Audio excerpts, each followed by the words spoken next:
தாய்லாந்தில் நடைபெற்ற சர்வதேச அளவிலான டேக்வாண்டோ போட்டி கோவை டேக்வாண்டோ அகாடமியில் பயிற்சி பெற்ற மாணவர்கள் தங்கம் உட்பட 5 பதக்கங்கள் வென்று அசத்தல். தாய்லாந்தில் நடைபெற்ற சர்வதேச அளவிலான 8வது ஈரோஸ் டேக்வாண்டோ போட்டியில் கோவையைச் சேர்ந்த பள்ளி மாணவர்கள் ஒரு தங்கம் 4 வெண்கலம் என 5 பதக்கங்கள் வென்று அசத்தியுள்ளனர். தாய்லாந்து நாட்டில் கடந்த 9, 10 ஆகிய 2 நாட்கள் சர்வதேச அளவிலான 8வது ஈரோஸ் டேக்வாண்டோ போட்டிகள் நடைபெற்றன. சர்வதேச அளவில் நடைபெற்ற இதில் பிரிட்டன், அமெரிக்கா, சீனா, ஆஸ்திரேலியா, போலந்து, ரஷ்யா, மலேசியா என உலகம் முழுவதும் இருந்து 20க்கும் மேற்பட்ட நாடுகளில் இருந்து 4000த்திற்கும் அதிகமான வீராங்கனைகள் கலந்து கொண்டனர்.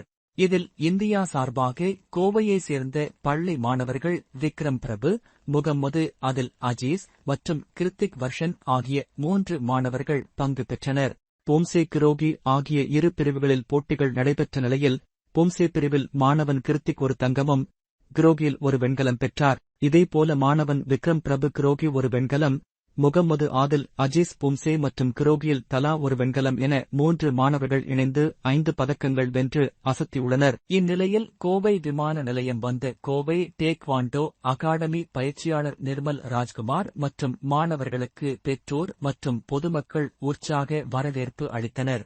சர்வதேச டேக்வாண்டோ போட்டியில் இந்தியா சார்பாக கலந்து கொண்டு கோவை மாணவர்கள் பதக்கம் பெற்றுள்ளதை பலரும் பாராட்டி வருகின்றனர்.